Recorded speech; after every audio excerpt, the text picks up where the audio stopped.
What's up, everybody? Jeremy Gerard from Mythic Customs here with a little bit of a different video today. This video actually is being done by request. I had someone reach out to me and ask if I could speak a little bit about the lore of Mythic Legions. So Sean, this video is for you, as well as anyone else that wants to hear me ramble for a little bit about the storyline for Mythic Legions. Now, I normally talk about Mythic Legions customizing, so I'm going to put a little bit of that into this conversation as well. Mythic Legions, one of the great things about the line, one of the things that I think makes it appeal so much to customizers like myself is the fact that the storyline feels very, very flexible. Because it's not based on an existing property that we're very familiar with, like a movie or a book or a comic book or a video game, we feel as fans of the property that we can take some liberties with the storyline. That being said, there is an actual storyline for this property. If you go to the website, sourcehorseman.com, at the top, there's a number of buttons. There's one for Mythic Legions, and one of the pages that's in that drop-down is called The Lore of Mythic Legions. A lot of what I'm going to talk about that's already been publicly available is right on that page, so you can certainly go read it as well. But as a quick summary, Mythic Legions, the story starts with two godlike beings, essentially, Helios and Selene. Those two essentially created Mythos. They created everything that there was. And the way the story relates is as Selene, the female character, started to care more for the creations, the children that they had created, Helios grew jealous. And he hatched some misguided plan to basically destroy his children so he could have Selene all to himself again. So he created the races of demons and monsters and goblins, all the dark type characters. So that's really how the earliest part of the story starts. They're the creation myth of Mythic Legions, essentially. Part of those dark characters, and this is where we start getting into the more modern aspects of the toy line, the things that we're actually able to buy and deal with as part of Mythic Legions, the action figure line. Four of the most prominent of those dark creatures that Helios created were these characters called Eteron, Necronominus, Poxus, and Lithia. So you're probably familiar with those names from some of the faction names in Mythic Legions. Now, Mythic Legions, the toy line, if you look at any of the packages, on the side, there's always kind of an emblem, and that is a faction emblem. There are 10 factions that have been detailed in Mythic Legions already. Two of them are called the Splinter factions. They're kind of the more and I'm thinking in Dungeons and Dragons terms, I guess the neutral type category, the neutral type factions. That is the House of the Noble Bear, and that is the Sons of the Red Star. So basically the barbarians and the mercenaries. Taking them aside, there are 8 remaining factions, 4 good ones and 4 bad ones. And the way that it's been portrayed, each good faction has a corresponding evil faction that they war with. On top of that, one of the really cool things, remember, this is 4 Horsemen Studios, those 4 evil factions, the leaders of those factions that gave them their namesakes, those represent loosely the 4 Horsemen of the Apocalypse that we may be familiar with from the Bible and so forth. So the 4 Horsemen of the Apocalypse, the first one that we're going to see, we've actually seen it, we just don't have it in hand yet, is Eteron. So last year they released the Eteron wave. They had that for pre-order. Eteron is, as it says on the website and on the bio, the fiery personification of war. So Eteron is the first one we have seen. He is representing the horsemen of war. Subsequently, Lithia, who leads the vampire. So the Legion of Eteron is all of the orcs and the goblins. They're all part of that faction. That is led by the personification of war, which makes sense, having the very warlike orcs in that faction. Then you've got Lithia. Lithia's brood is the vampires. So that represents famine. makes sense. Constant thirst, vampires constantly being thirsty, famished. That makes sense. Poxus is a faction that we actually haven't seen a ton of characters for yet, but we did get the Demon Brothers, Azar and Zazar, that were in Series 1, and then all of the Shadow Elves are part of the Circle of Poxus as well. That's going to represent Pestilence. And then finally, no big surprise, the Skeletons, who are led by Necronominus, that is going to represent death. Now again, each of those factions has a corresponding heroic faction that fights against them. And that's one of the cool things that we got to see in the Erether wave. So prior to Erether, all of the waves that have been released have been kind of a mixed bag, where we've had characters from all the different factions, especially the two big releases, Mythic Legions 1.0 and 2.0, or Advent of Decay. Huge waves of characters. Advent of Decay was over 40 characters that represented all of the different factions. One of the interesting things about the Erether wave is that it was two factions, and they were the two factions that war with each other. So going up against Erether, you have the army of Laodiceus. That is, the militaristic faction for the heroic forces. Now, just like I said, there were these evil four characters that led the factions. The ancient lore of Mythic Legions is those four characters led four armies to destroy Mythos, and then four heroic, characters rose up with their followers to fight against them.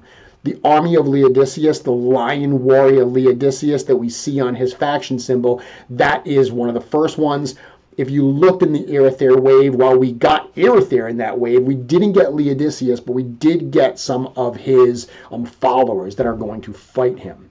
Now, we actually have seen two of the other heroic godlike beings that gave the factions their name in the series already. The first one we saw was the crowned eagle, the golden crowned eagle, Eteron.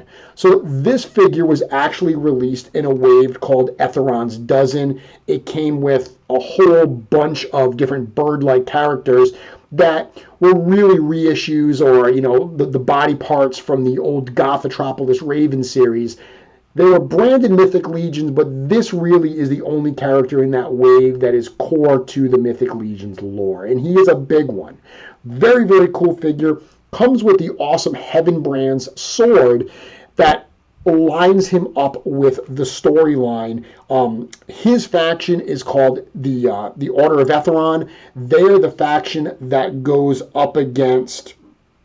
They go up against the Circle of Poxus. They go up against Necronominus, the Skeletons. So this order, which, like I said, Laodiceus is kind of like the militaristic order. This is like the Holy Order. The Templar figures in Mythic Legions are part of the Order of Eteron, as is Sir Gideon Heavensbrand. He's the one that is going to use this Heavensbrand sword. Very, very cool figure. The second one we got is Xylona from Xylona's Flock. Now, this is my version. This has got a really cool custom robe that was made for me by Chandra Cooper from the company Shelf Gravy. So really, really cool. She actually had this on display last year at Legions Con in New Jersey. I love the way it looked. I love what it added to the figure. So I ended up having her make one for me that I could add to further outfit my Xylona figure. But that figure, the standard figure itself, was available in the Advent of Decay wave. And the white stag Xylona with her big silver cord bow, that is another one of the godlike characters leading Xylona's Flock. This is the faction that is directly aligned against Alithia's brood in the vampires. So in Xylona's Flock, we see the woodland type characters, and we got some variety in there. So not only do we have, the elves that are part of the Xylona's Flock, we've also got Asterion the Minotaur, we've got Thistlethorn, the Fuzzmonk Goblin, we've even got some dwarves, though, so Orange Steelhide is part of that faction. It's a very, very cool, varied faction there as well. The last one is the Basilia, the winged serpent. This is where the magic users are. This is actually one of the factions that we haven't seen a ton from yet. Jorin Runeshaper in the first wave was the only character that was a part of that. We have seen a handful that have come out for that since then, including Hera Serpentspire. Hera Serpentspire has that big snake staff. That is one of the powerful weapons of Mythic Legions, along with the silver cord bow and the Heaven's Brand sword. So those are all important characters, and that's where the faction system came from. Those 8 factions that are aligned against each other, as well as the 2 splinter factions. Back to the actual lore, which was what this was supposed to be about.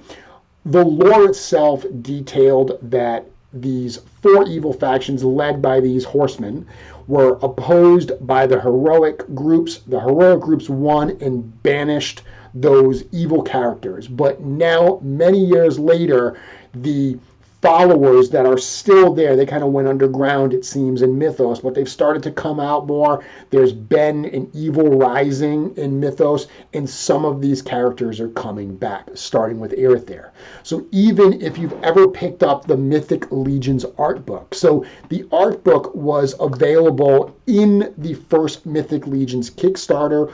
It was a combination of comic book, some art, and character bio or character art that was in it. There was a couple pages of behind the scenes type stuff in there. But by and large, what that was, the bulk of the art book was the comic book that was at the front end. That comic book doesn't focus on everything. It tells a very specific story, but it ends with the Legion of Erether, and it ends with some of the characters, specifically Gorgo Aetherblade and Urzak the Orc, who, if you read the bios, they are some of the major characters for that faction. They have the Aetherblade sword, and they are presenting it to their newly kind of risen, newly recalled master, Erether. So that set the stage for that first figurine. That's really setting the stage for what's going to come in Mythic Legions. If you've read the story, it really does seem like these characters are coming back, all the way even back to Soul Spiller. So the Soul Spiller wave, if you read kind of the overarching story of that, it references this evil, powerful weapon, the Soul Spiller, that has been discovered and is coming back.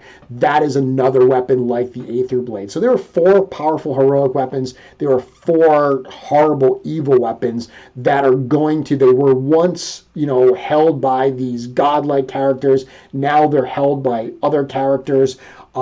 That is, I think, what we're going to be seeing going forward as part of the vehicle to bring these characters to life, to power these waves like we saw with Erether.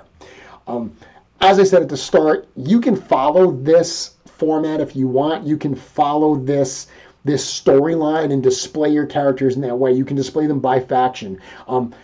I tend to mix and match a little bit. I do have all my orcs together. All the orcs are part of the Legion of Erether. Again, all the goblins that I have together, they're part of the Legion of Erether. There are some races that aren't as specific to one faction, the dwarves being a great example. There are actually dwarves, including King Bromden Ironjaw, that is technically by the bio a member of Legion of Erether. The storyline is that Bromden and the Cavern Dwarves are aligned with King Noglin and the Cavern Goblins, and to try to mutually benefit their kingdoms, they have aligned behind Erether, thinking that is going to be the new power. That is where they should put their allegiance to protect themselves and their kingdoms. But then, there are other dwarves, including Thord Ironjaw. So Thord Ironjaw is a member of House of the Noble Bear. I just mentioned Orn Steelhide as part of Zylona's flock. The dwarves are actually very, very varied across a lot of different factions. Personally, I display all my dwarves together. I display Bromden as a good guy, but that's one of the cool things about this line from a customizing and a display standpoint is you can do what feels right to you. The skeletons are another one. Most of the skeletons are part of that congregation of Necronominus. There are a couple like Scapular the Crypt Breaker that have broken off and are part of that mercenary group I mentioned called the Sons of the Ren Star. Ironically, that's my favorite. I actually like that faction. The idea of these mercenaries, these cutthroats, where does their allegiance lie? That's a really cool concept to me. When I used to play Dungeons and Dragons as a kid, I always played a rogue, or back then it was just called a thief. But I always play that type of character, so I definitely gravitate towards those types of storylines and characters anyway.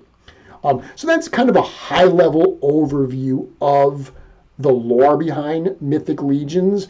You can drill down even further. If you start reading the bios of these characters, you will find that there's a lot of individual storylines going on, like with the orcs, for instance. So the orcs are, aligned behind the Legion of Erether. They're following Gorgo Aetherblade. Urzok is a young orc general that has risen in the ranks.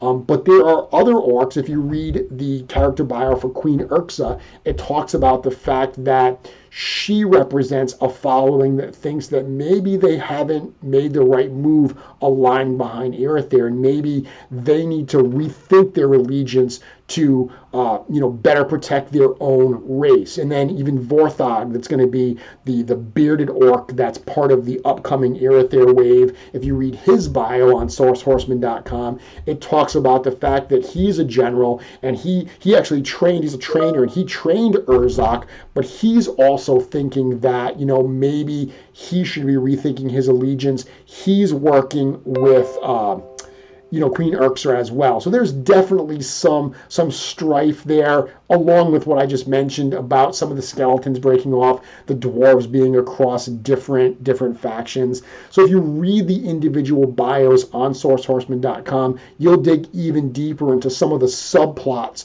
that are happening in the Mythic Legions storyline. And that's just the beginning. There's a ton more story to come. There's actually some really cool stuff that I happen to know that I can't share yet because it hasn't been officially revealed. So all I can tell you, Sean, and whoever else is watching, is stay tuned, because there's a ton more cool storyline and cool figures to come from Mythic Legions.